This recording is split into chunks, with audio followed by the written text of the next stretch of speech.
Shep, we also seem to get confirmation of something that the Treasury Secretary has pretty much signaled. He doesn't want the job at the Fed. He likes where he is.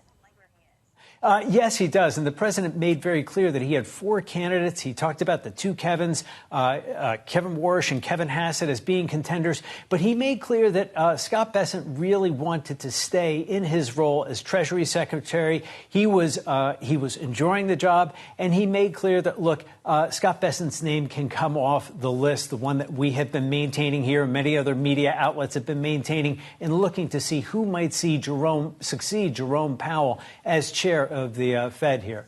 Mike Shepard of Bloomberg, thank you so much for being with us this morning. President Donald Trump wrapping up comments on trade, J.P. Morgan, and picks for the Fed and the Bureau of Labor Statistics. Bloomberg's Michael McKee back with us. Mike, we knew a lot of this heading into some of these comments. Still, what are you hearing from people about what the process looks like to have a replacement to Adriana Kugler, how long it would take, and what that means for Fed Chair Jay Powell? Well, the timing is difficult. The president gets a chance to nominate somebody early for the Kugler seat, although he could have done it really any time. The question is, when can the Senate get to it? They're out for the month of August. They come back. They have to deal with the budget first. So that could take up a lot of time. And if we did get into a situation where they were going to have a government shutdown, that would put everything on hold for a while. If he nominates somebody who has not been confirmed before by the Senate, or somebody whose confirmation, like Kevin Warsh, was a long time ago, they're going to have to fill out a lot of paperwork. That takes time before it gets to the Senate Banking Committee. Then they have to hold a hearing, and then it would go to the floor. And we know the floor is kind of backed up with a lot of judge and other nominations that they have to vote on.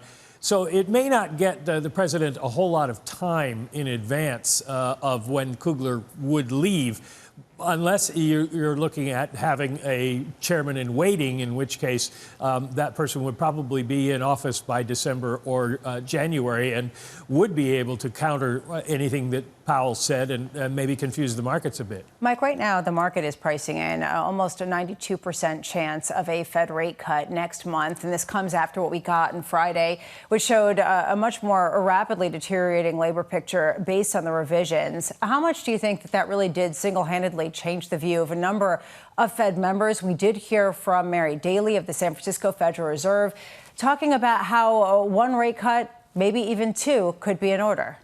Well, you remember when Mary Daly talked with us a couple of weeks ago, she said that she couldn't wait forever. And that was her line last night, basically, that she's at the end of her patience. And I think that's what you'll find with a number of people on the Fed.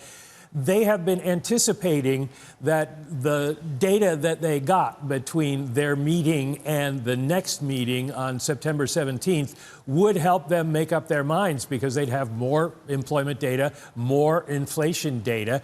And I think that's what you're seeing now is Daly, and we'll probably hear it from others, are going to say something like, if this is what we have in September, then yes, we're ready to cut rates. The big question is, what does inflation do? Right now, it looks like the labor market has some of the cracks that Chris Waller was talking about. But we did see inflation rise a little bit, particularly the PCE, which is the Fed's target index. And if that continues, then it's a little bit harder for them in September, depending on how high and how fast it rises.